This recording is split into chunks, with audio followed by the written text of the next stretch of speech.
On the 11th of January 2009, a multinational task force known as the Combined Task Force 151 was established in Manama, Bahrain. Covering the Gulf of Aden, the Arabian Sea and the Indian Ocean, the primary objective of the Combined Task Force 151 was to counter the growing threat of piracy off the coast of East Africa, with a press release outlining that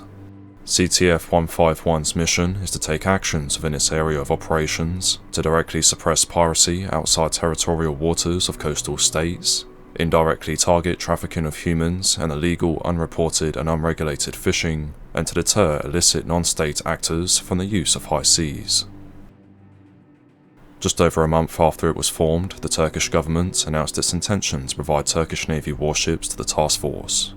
This contribution was initially limited to just one frigate, but in June of 2009 it was expanded to two when the G-class frigates, the Gaziantep and the Cadiz, deployed to the Indian Ocean from naval bases in western Turkey.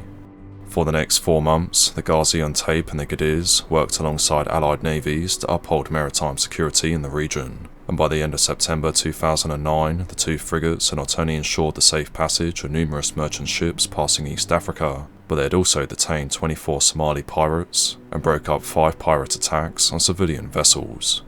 With this success, and with their deployment completed, the two warships began returning home to Turkey in mid to late October, and it was partway through this return voyage on the morning of the 5th of November 2009 that they suddenly received a distress signal from a Greek-owned bulk carrier called the MV Theophorus I.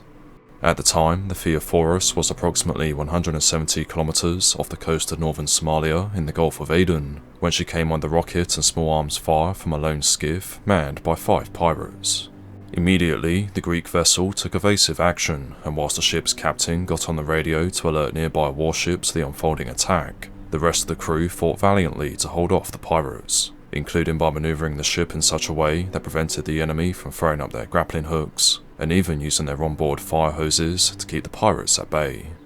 Meanwhile, as she was the closest warship to the incident, the Cadiz was rerouted to come to the aid of the bulk carrier, and it was at some point in the mid-morning of the 5th of November that the Turkish frigate arrived on the scene. However, despite the presence of the warship nearby, the pirates showed no intent of abandoning their attack on the Greek vessel, and so the Cadiz fired a dozen or so machine gun bursts in the direction of the enemy boat, which compelled the pirates to finally back down and try to flee from the area.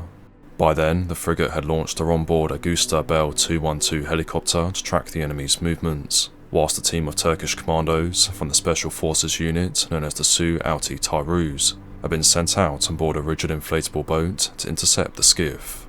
After receiving a few more warning shots from the Turkish forces, the pirates eventually stopped their boat and surrendered to the commandos, who swiftly moved in, detained the 5 pirates, and seized a large quantity of enemy firearms and equipment. A report released by the Turkish Navy later stated that 5 bandits in the skiff boats were neutralized, 1 RPG-7 rocket launcher, 3 AK-47 Kalashnikov guns, 1 rifle, 4 RPG-7 rockets, and 3 AK-47 magazines, 21 gas cans, and the hook used to climb the ship were identified.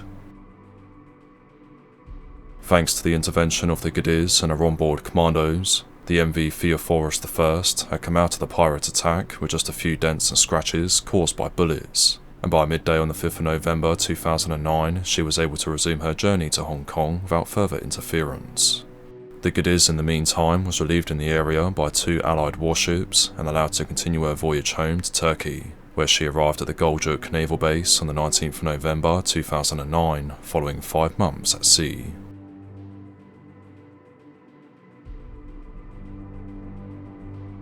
Thank you for watching this video. If you enjoyed it, please be sure to leave a like and subscribe so that you never miss one of my future videos.